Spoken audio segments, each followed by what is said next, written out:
Today we will discuss the story of Morris Lil Mo Scott. Lil Mo is a member from 10th Place who was affiliated with other members from 10th like Big Bando, Block Pippen, Big Mackey, Dre Servin, and Young Foot Soldier. They all beef with hoods like Barry Farms, Waller, and the 8. In 2019, Lil Mo would be chilling in front of 10th Place store when Barry Farms member Lil Glock would hop out that ride, firing multiple shots, causing Lil Mo to run in the store and fall. The footage is too graphic for YouTube, so follow Straffing DMV Instagram for uncensored videos. The death of Lil Mo would start a war between 10th and Barry Farms, and it would be a big loss for 10th Place, and Barry Farms rapper Lil Glock, who was one of Barry Farms' most active rappers, would go down the jail and tell what he saw. On February 11, 2020, W1 was arrested on an unrelated gun charge and taken to the homicide branch to be interviewed. Once at the homicide branch, the witness was read his Miranda rights and waived them at 11:18 hours. During the interview, the witness talked about he has been rapping for a few months and that an individual known as got him into the rap game. The witness did a rap song and had gotten arrested for about 3 months and then returned to rapping. Detectives talked to the witness about the neighborhood beefs and things going on in the street, particularly the areas involving 3rd Street, Trenton Park, Barry Farms, and Park Chester. The witness told us that things are out of control and they are out of his hands. Detectives told him that they are familiar with his name and that his name has come up a couple times. We asked W1 why people are targeting him. The response given was that it was a question he had and that his belief is that he is rapping and that he is a face of an area. W1 told us about an incident that he was involved in while locked up at DC jail. The witness stated that he was pulled up a few days prior in the jail about the murder on 3rd Street. During this incident, people from 3rd Street told W1 that he did the murder, but the witness tried to tell them that he was locked up at the time of the shooting. Despite the witness's attempt to explain, the individuals jumped him anyway. W1 later described the individuals that jumped him.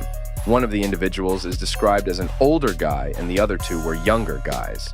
We attempted to narrow down the timeline of when this may have taken place in relation to the murder. The timeline that we were able to determine with talking to the witness was that the murder happened on Super Bowl Sunday, and the witness was jumped on the following Sunday.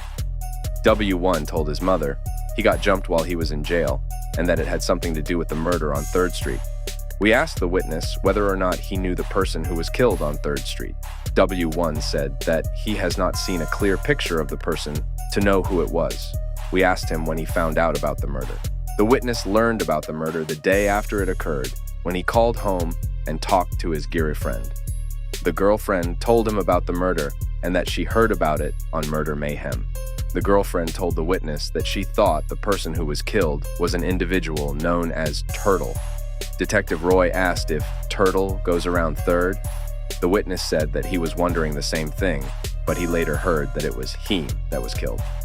W1 also saw a recent Instagram posted by Turtle and knew that it was Turtle that was killed. Detectives asked if W1 knew Heem, but he said that he only knew the name. Detectives later showed him a picture of the decedent, but he again stated that he didn't know the decedent. As the interview progressed, this witness circled back to expressing his concern for his safety and his family's safety, to include making repeated statements throughout the interview on how he was probably going to die this year. W1 talked about his worry of getting jumped or stabbed up in jail for something that he didn't do.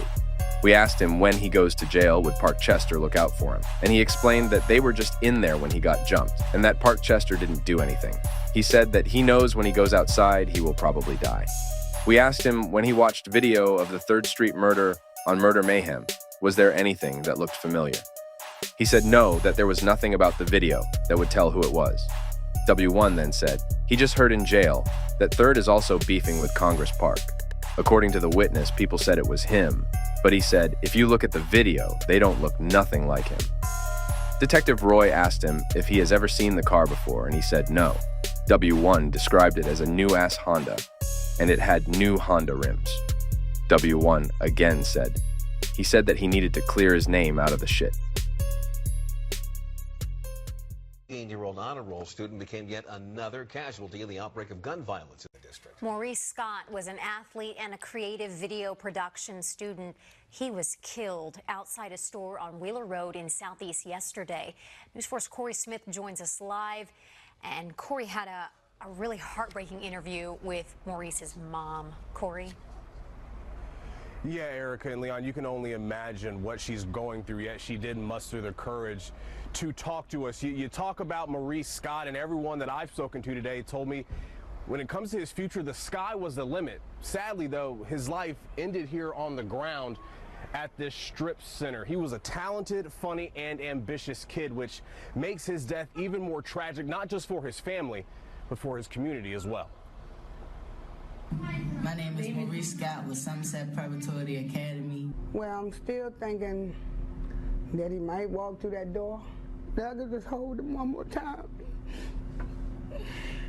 Monique Scott was doing everything right, raising her son, Maurice, to be respectful, hardworking, generous. And then, in an instant, all that work, all that love, stolen away. I just want to see him. I just want to hold him and talk to him one more time. Scott is the district's 60th homicide. His mother said he was walking to this store not far from their home in Southeast when a car pulled up, a gunman hopped out, and started shooting. Maurice was in the wrong place at the wrong time. I don't know why it happened, but it happened. And that's something I have to accept. Maurice had just finished his freshman year at Somerset Prep in Southeast. After school and track practice, this is where 15-year-old Melissa Scott turns for comfort. I like being in the kitchen. It reminds her of time with her twin brother, Maurice Scott, who she says always craved her cooking. Yeah, he loved my food. My food good. And her company. The two bonded from the beginning. We look just alike. She was born just 1 minute before Maurice. Melissa says she would iron his clothes, make sure he was ready for school every day, and on the right track. I be thinking that I gotta go to his classroom, make sure he doing good. This night, sticking to her usual routine, she still prepared just enough food for Maurice by accident. That pan hot. Her mom intervenes because these days, it's too much. Maurice was killed Memorial Day weekend. I felt like I lost everything to me. He ran to the convenience store 2 blocks away early on a Sunday morning just to pick up eggs for breakfast. At the same time, a gunman sprayed the shopping center with bullets. Maurice was shot in the head while running for cover. Police say he was not the target.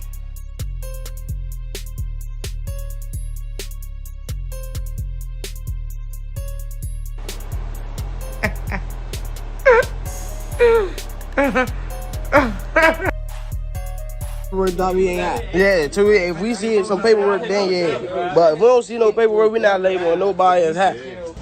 Yeah, that shit hurt, bro. I ain't gonna hold y'all. Kill. You know I'm gonna stay solid. That shit run my blood. Man time. Look, right, I'm gonna give y'all a lifelong lesson. Just because a nigga in big gangster time and he big GG, you know, he ready to go whenever it's time. You know, he ready whenever hopping in the car. Don't mean when he get incarcerated or locked up or put in handcuffs or questioned, don't mean he's not gonna tell you. Yeah. Don't think because, oh, this nigga go hard out here, when he get locked up, he's not gonna tell him folks. Right, this is just some he say, she say shit. I never said he was high. I don't believe he's high. I pray he's not high. But when I promise you, I'm gonna post it. After killing Lil Mo, Lil Glock would later be arrested for the death of rapper G Zendo after Lil Glock robbed and killed him for his grill and jewelry, and the whole DC would turn on him for becoming a snitch after all those homicides he was involved in. The next topic will be the Block Pippen story. Block was a rapper from 10th Place who was close to Lil Mo before he was shot and killed, and would even make a song dedicated to Lil Mo. Some time would pass and Block would continue dropping music, and one day he would try to bag a dyke named Lil Wo from 10th, and the dyke would end up crushing Block. He would barely survive this incident, and would be left in a wheelchair. Rival rapper Lil Drop would go live and make fun of the Block incident. Allegedly, Block was lunching off the perks and bars, trying to play Take Lil Wo Iron. And that's when she cracked his muffin. Being in a wheelchair would start to get hard for D-Block, and he would end up taking his life from fentanyl. Long live D-Block.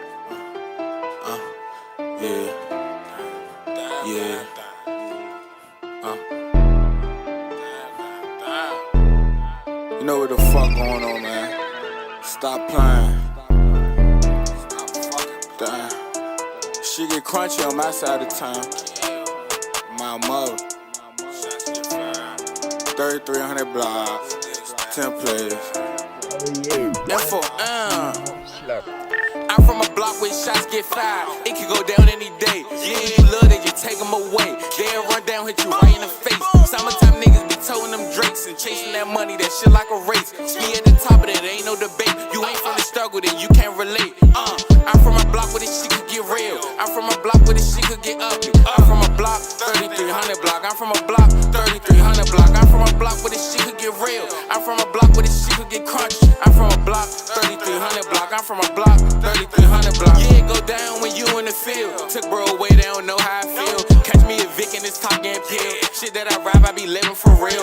Booking the P's, you know they could sell. Sell it the gang, it's a hell of a deal. I'ma break down when I get that meal. Bluffing on live when we see you, we kill. On Willow Road, I was growing up rough. Send him to Addy, I'm calling his bluff. He keep talking to me like he can't get touched. Had that big boy fifth with the hollow stuff. Since he wanna hate like a grape get crushed. His bitch in my face tryna play get buzz. My man got hit, he ain't had no luck. This shit fucked up, I ain't got no trust. I'm around 10 for real. Shit real, let's go up the hill. Say $1 million, I'm signing a deal. My niggas slimy, they slimy for real. No niggas grimy and they ready to kill. My shooter shoot and he geeking the drill. She said she got the tea, I want her to spill it. My shit like MJ and they so they gon' feel it.